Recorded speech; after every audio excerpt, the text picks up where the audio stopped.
Once upon a time, there was a little girl who loved stories. She loved to read them, and she loved to tell them. She'd read the back of a cereal box if there was nothing else to read. But most of all, she loved to read fairy tales. Stories of pinnacled castles and shadowy thorn-tangled forests, of princes who were turned into frogs and girls who must sew shirts from nettles. Stories of beauty and peril, stories of triumph, transformation, and true love. That little girl was, of course, me. Now, I don't know how well you know the story of Rapunzel. People think that they know Rapunzel, but they very rarely do. Rapunzel is the story of a child, a girl, who is given up by her parents. Her father has stolen a handful of bitter green leaves from a witch's garden. In some stories it's parsley, in other stories it's Rapunzel, some stories it is lamb's lettuce. And to save his own life, he has agreed to give up his daughter to the witch. The witch locks the girl away in a tower in the middle of a dark forest, and the only way to get into the tower is to climb up the girl's long, impossibly long, golden hair. The girl is alone there, much as I was alone in my hospital ward. And the only way to get up to her, the witch would sing, "Rapunzel, Rapunzel, let down your hair, so I may climb the golden stair." One day a prince hears the witch, and his curiosity aroused. He's been drawn to the tower by the beautiful singing of the maiden, and he climbs up the impossibly long plait of hair. He and Rapunzel, they fall into love and into bed. But then Rapunzel finds that she's pregnant. In her naivety, in her innocence, she doesn't know what is wrong with her. And she says to the witch, "I don't understand, my dress is so tight." And the witch at once knows that she is about to have a child, two child. So she exiles Rapunzel into the wilderness, and then she lowers the plait down the window.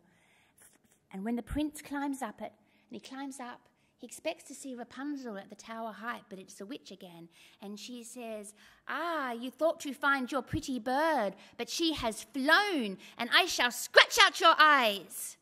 And with that, he's flung from the tower height, and he falls down amongst thorns, and he is blinded. He wanders in the wilderness, in darkness, wounded, and there Rapunzel finds him, and she weeps, and her tears fall upon his eyes, and he is healed. Now, as a little girl in hospital, because I was unable to control my own tears, in hospital because my own tears made me ill, in fact threatened my very life, the story of a girl whose tears had the power to heal, it struck some deep, deep chord in me.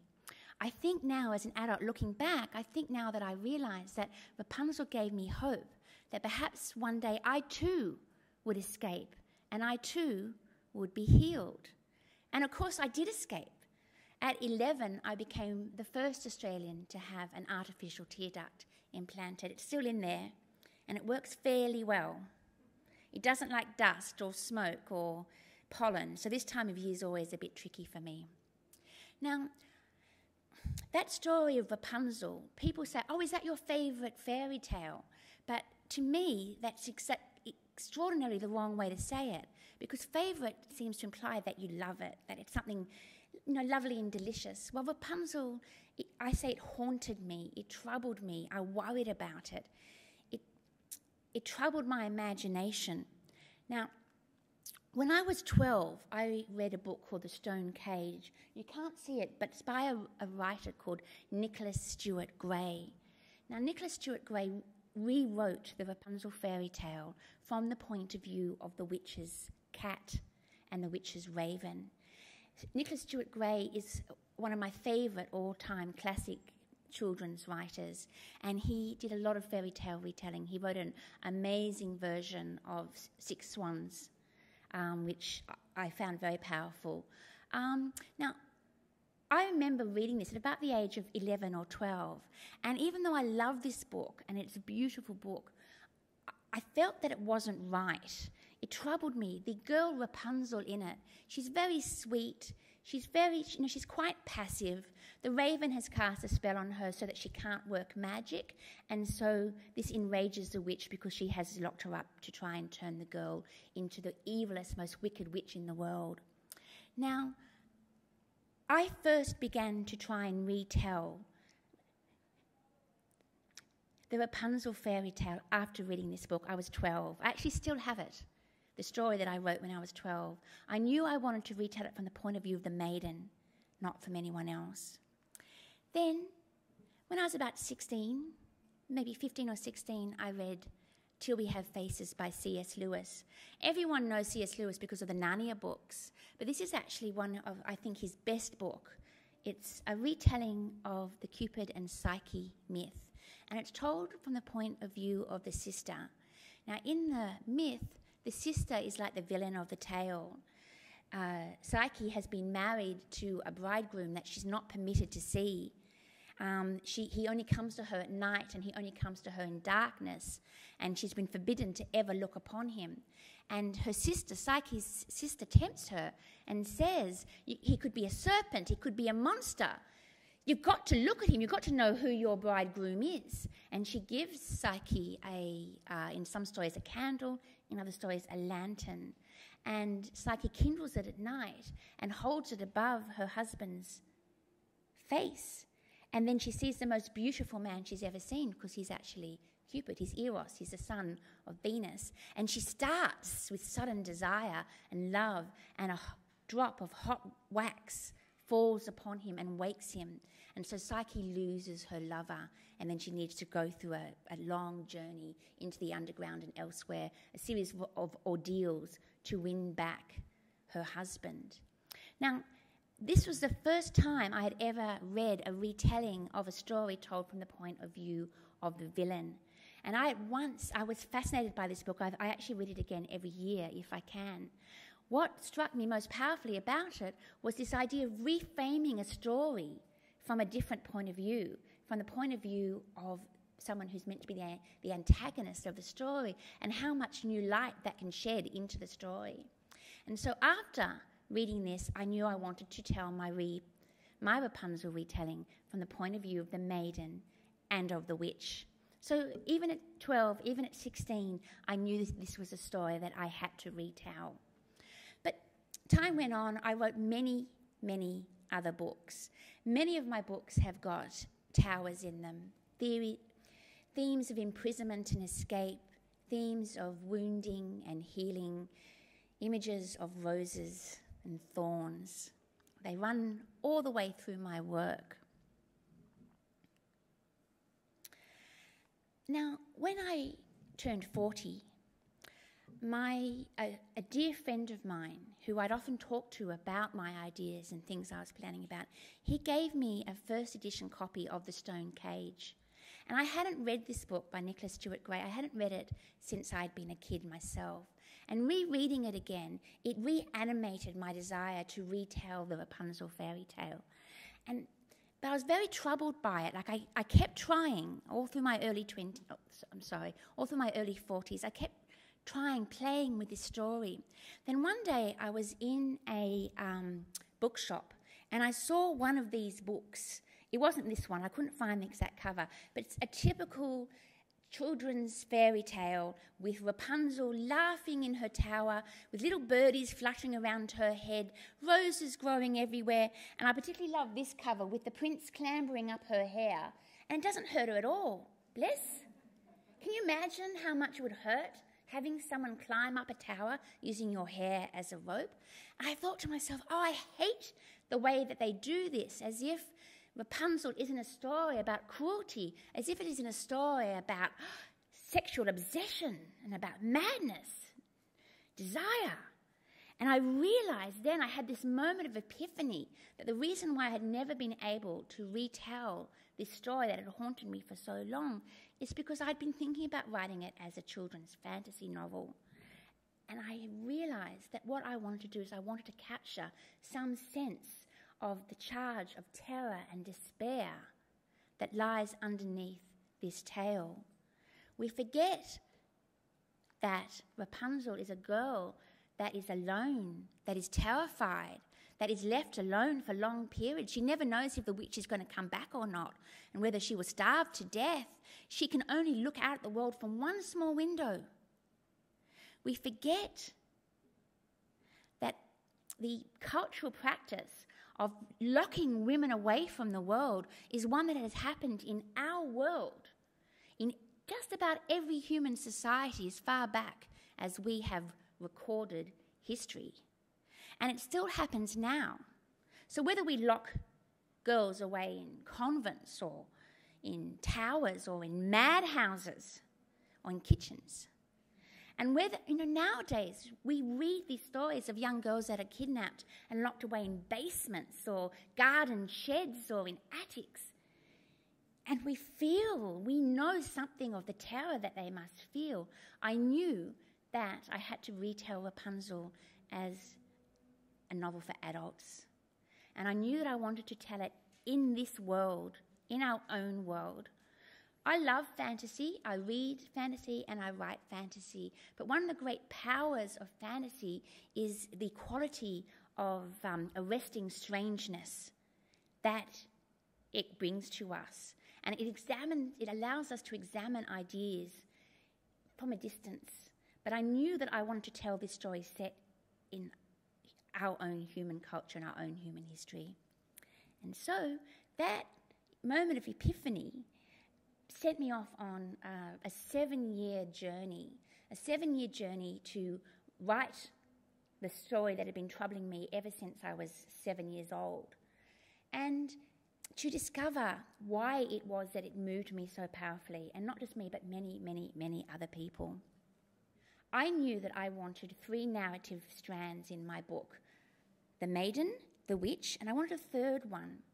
Now, perhaps the easiest or the most obvious choice would have been that of the mother who is forced to give up her child in return for a handful of bitter greens. But that's not what I wanted to do.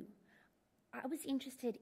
I'm a storyteller. I'm interested in storytelling. I'm interested in why we tell stories and how we tell stories, and how stories change and grow and transform over time. So I want to know who first told the Rapunzel fairy tale. Now, I had thought it was a Grimm story. And so I set off thinking, maybe an old lady told it to the Grimm brothers. But it wasn't long before I discovered it was a much, much, much older story than that. Then I went in search of the true teller of the tale. And that was how I stumbled upon the story of Charlotte Rose de la Force. And can I tell you that as soon as I read about Charlotte Rose de la Force, I knew that I had to write about her. She was the one that wrote the version that we now know of as Rapunzel. She was a young French Huguenot noblewoman. In fact, she was second cousin to Louis XIV. It was at that point that I knew I had to write about Charlotte Rose de la Force. And so she became my third narrative thread in my novel Bitter Greens, which has now been published all over the world in different countries and in different languages. So Bitter Greens essentially retells the Rapunzel fairy tale, but it's entwined with a novel inspired by the true life of the woman who first wrote the tale, Charlotte Rose de la Force. Now, there are many, many different ways of using fairy tales in an artistic or a creative way. I call it re-spinning the magic of fairy tales, because you're taking old thread and you're spinning it to make something new.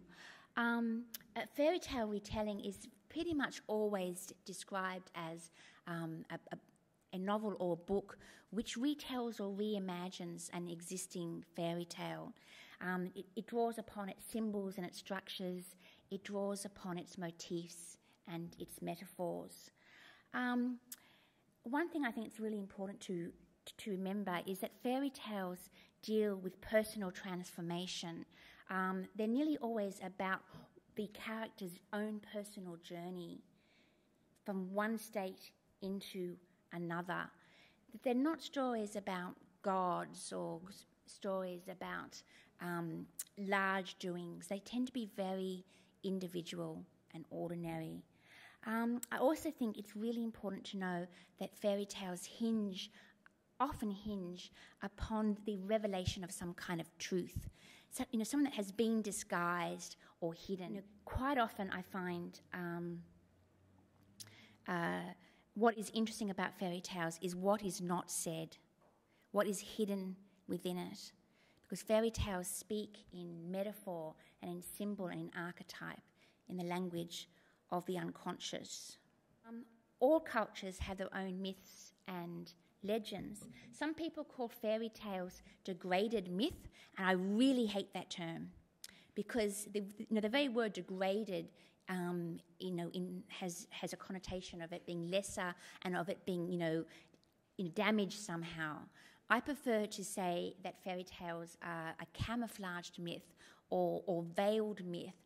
They are stories which over time have been hidden and disguised for a number of different reasons. Sometimes it's because that particular culture was conquered by another culture, and so their sacred stories were hidden in order to keep them safe. Sometimes it was because these were stories of feminine power, and in the patriarchal culture, the stories had to be hidden and disguised as stories, old wives' tales, in order to protect their hidden feminine mysteries. And sometimes it was simply because the people who retold the tales didn't understand their sacred aspect. All of these are possible and all of these are probably true. We have had waves of different ways of understanding and interpreting fairy tales, and we're in the midst. I say that fairy tales have never been hotter in popular culture. We see them everywhere, in advertisements, in films, in TV shows. We have Once Upon a Time, we have Grimm, we see them in theatre, in ballet, in opera, in all sorts of different artistic mediums. But all of this popular culture is actually following in the wake of a boom in fairy tale scholarship, and part of that fairy tale scholarship has been driven by new ways of thinking about fairy tales, and particularly thinking about feminist readings of fairy tales. And I think what is most interesting is that we are seeing now that there is no one story, and there is no one teller, and there is no one interpretation of fairy tales. Joseph Campbell said that it is the one shape-shifting yet ever-constant tale that we tell.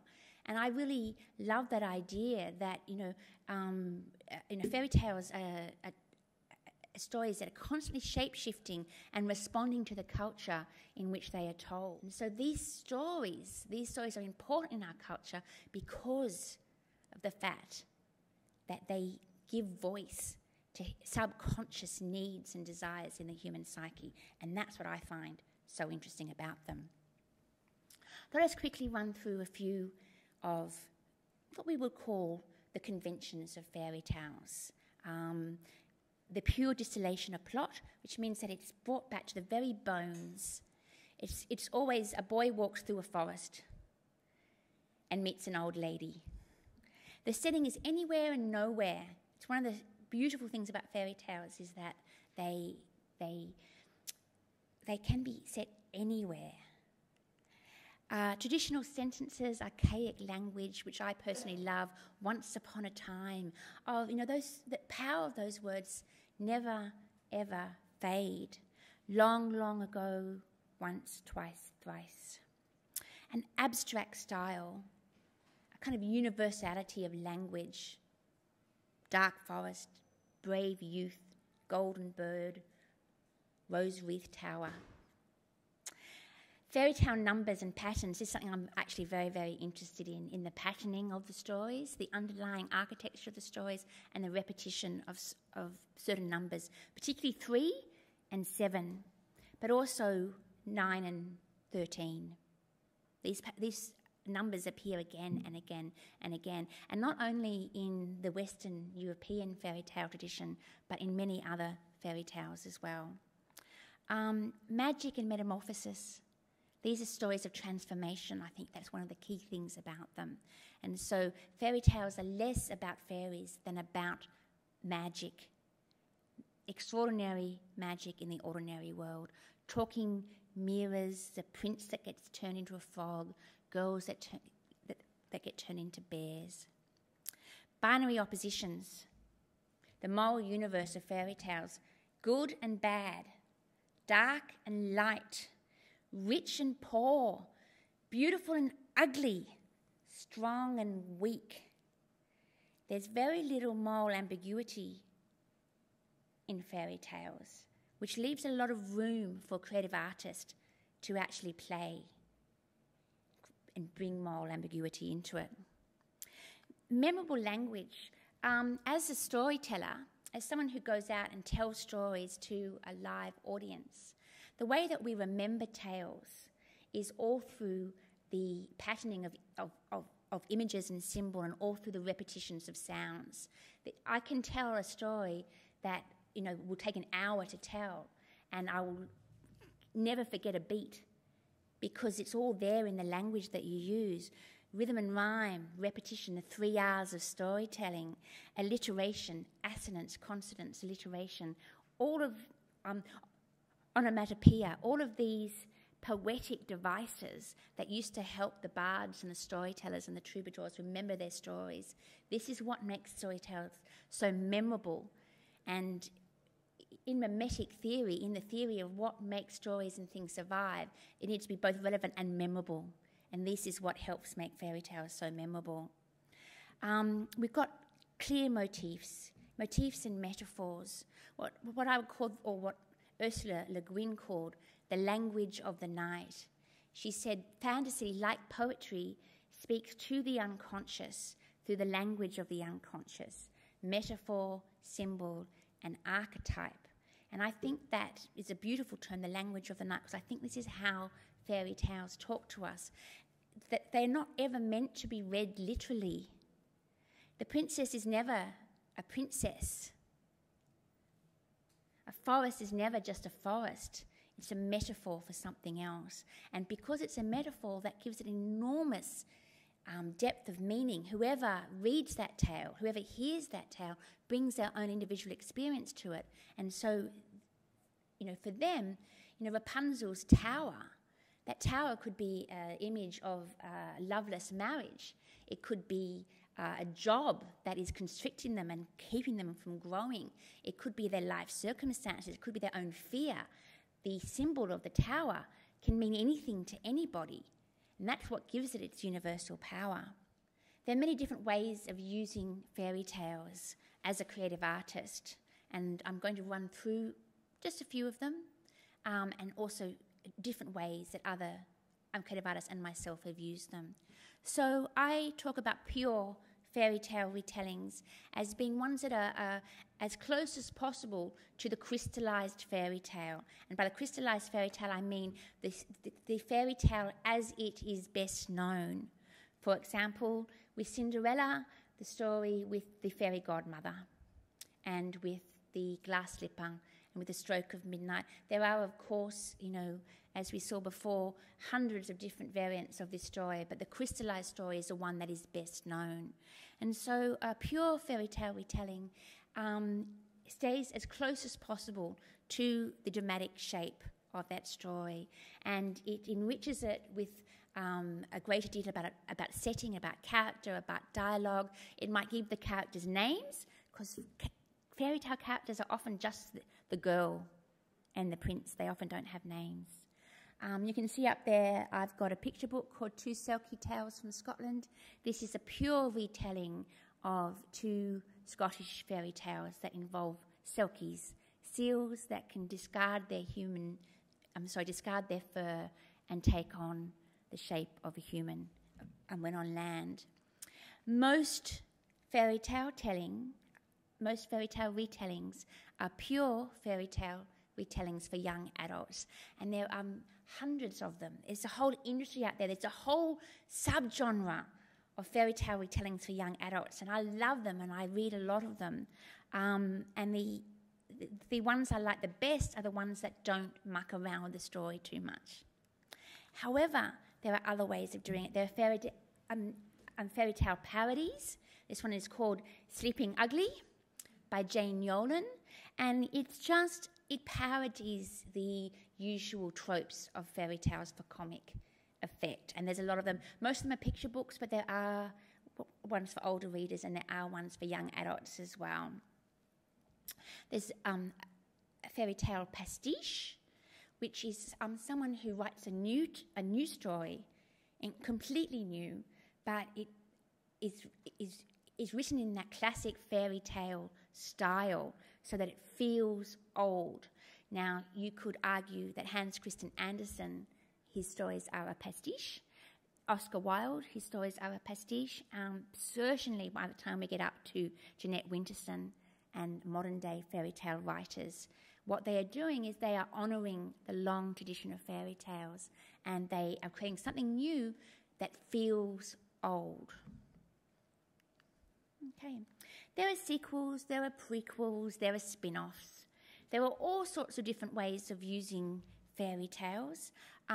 Gregory Maguire, with Wicked, he's got a whole oeuvre of books which are basically spinning off well-known tales. The Frog Prince Continued is another example. A more subtle way of using fairy tales is through a kind of intertextuality, through drawing upon fairy tale structures, drawing upon fairy tale motifs, creating a whole new story that just has a very faint hint of fairy tales in it. So this is my novel Dancing on Knives. Dancing on Knives is actually set in Australia in contemporary times. It's about a girl whose name is Sarah, and Sarah has agoraphobia. She has not left her house in 6 or 7 years. She cannot go out into the world. She is too afraid. Now, with stories that use fairy tale allusion and intertextuality, it may just be that a girl is wearing a red hoodie or red dancing shoes. This is a well-known image of fairy tales, and so people get a sense of the story behind. You often see it just in advertisements. A girl in a dark city wearing a red hoodie instantly references Little Red Riding Hood. A young woman may be poor and undervalued but still win the heart of the most eligible bachelor in the land. Pride and Prejudice is, of course, a Cinderella story, and there are many, many, many others. A dark city street may reference a dark forest. A hospital ward might reference a tower.